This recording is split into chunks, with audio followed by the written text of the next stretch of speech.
63வது நாள் வீட்டு உள் இருப்பு அல்லது இல் இருப்பு அப்படின்னு சொல்லலாம். பொதுவா என்னுடைய வட்டத்துல சமைக்கிற ஆண்கள் இருக்காங்களே, என்னுடைய நண்பர்கள் உறவினர்கள் மத்தியில நான் கேட்டேன்.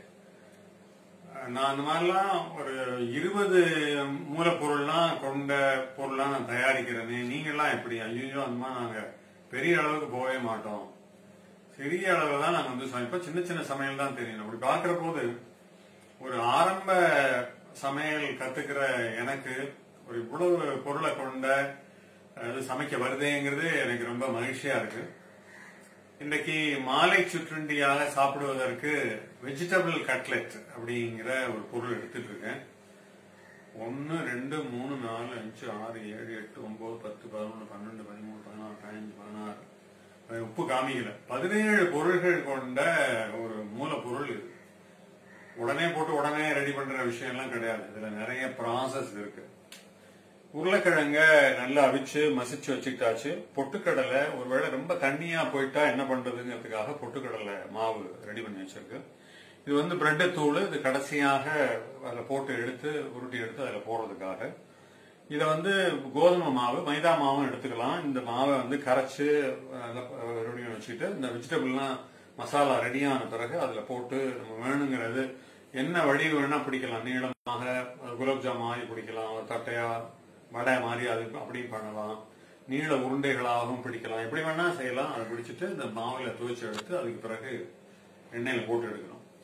இப்ப எடுத்த அடுப்புல வெங்காயத்தை முதல்ல ஒரு 4 ஸ்பூன் எண்ணெய் போட்டு வெங்காயத்தை முதல்ல வதக்கிக்கணும். அதுக்கு பிறகு வந்து இந்த மஞ்சள் தூள் வந்து சேர்த்துக்கணும். அப்புறம் பூண்டு விழுது, இஞ்சி விழுது அதெல்லாம் சேர்த்துக்கணும். அதுக்கு பிறகு ஒவ்வொரு காயா சேர்த்து மிளகாத்தூளை சேர்த்து அப்புறம் இது வந்து ஒவ்வொரு மசாலா பொடிகள் எல்லாம் அதுல வந்து எடுத்து வச்சிருக்கேன். இதெல்லாம் சேர்த்து அப்ப இது வந்து ஒரு சீஸ் வந்து நம்ம பாலடை கட்டிய சேர்த்துக்கிறதுனா சேர்த்துக்கலாம், இல்லைன்னா கட்டாயம் இல்லை. ஆனா அது சேர்த்தா கொஞ்சம் ருசி சேரும், கொஞ்சம் நல்லா வித்தியாசமா இருக்கும். அதனால நான் வந்து சேர்த்துக்கணும்னு தான் நான் வந்து சிபாரிசு பண்றேன். இப்ப புகைப்படம் வழியாக மற்றபடி எல்லாத்தையும் விளக்கிட்டு மீண்டும் நான் உங்களை சந்திக்கிறேன். வணக்கம்.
என் வழியாக தயார் செய்யப்பட்ட அந்த காய்கறி கலவை தயாரா இருக்கு. இதை வந்து கோதுமை மாவுல அப்படியே லேசா டிப் பண்ணி இது அப்படியே இந்த பிரெட் தூள் கலவை இருக்கு இல்லையா, அதுல அப்படியே பரட்டி எடுத்துட்டு அப்படியே இதுல சேமிச்சு வச்சுக்கணும். இதை வந்து அடுப்ப எண்ணெயை காய வச்சுட்டு பண்றவங்களும் இருக்காங்க. என்ன போன்ற கத்துக்குட்டிகள் எல்லாத்தையும் ரெடி பண்ணிட்டு அதுக்கு பிறகு ஒன்னா பண்ற மாதிரி நீங்களும் கட்லெட்டை ரெடி பண்ணிட்டு மறுபடியும் கூப்பிடுறேன்.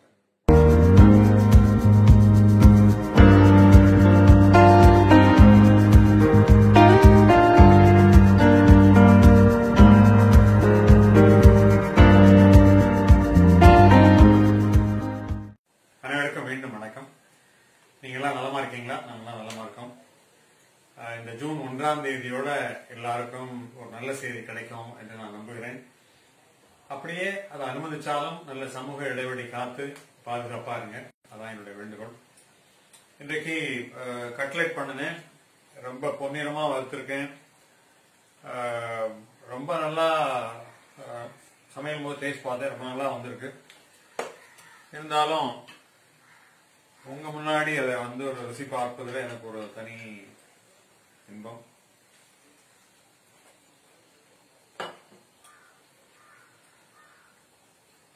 அதாவது ஆண்கள் இறங்கி தயாரிக்க யோசிக்கிற ஒரு விஷயத்த ரொம்ப நல்லா பண்ணிருக்கேன்னு எனக்கு அவ்வளவு திருப்தியா இருக்கு. இளைஞர்களுடைய பாஷையில சொன்னா எம்மியா இருக்கு, கிறிஸ்பியா இருக்கு, ரொம்ப நல்லா வந்திருக்கு. இனிமேலும் சொன்னா ரொம்ப நாக்கு சொல்றதோட உங்களுக்கு ரொம்ப ஒரு ஆதங்கம் ஆயிடும். அதனால ஆண்கள் இதை முயற்சி பண்ணி பார்க்கணும். அவ்வளவு சிரமமா இருந்தது. எங்க பகுதியில சொல்லுவாங்க, சரியான நொண்ட பிடிச்ச வேலையா இருக்கேன்னு. சரியான நொண்ட பிடிச்ச வேலைன்னா கட்டளை எடுத்தோம். இது வரைக்கும் சமைச்ச சமையல்லையே நான் ரொம்ப கஷ்டப்பட்டது இதுதான் நான் நினைக்கிறேன். கிட்டத்தட்ட 2 மணி நேரம் ஆச்சு. ஒரு ஈவினிங் ஸ்நாக்ஸுக்கு இவ்வளவு நேரமா அப்படின்னா இதையும் கத்துக்கிட்டமைங்கிற சந்தோஷம் எனக்கு. மீண்டும் அடுத்த வாரம் சந்திப்போம்.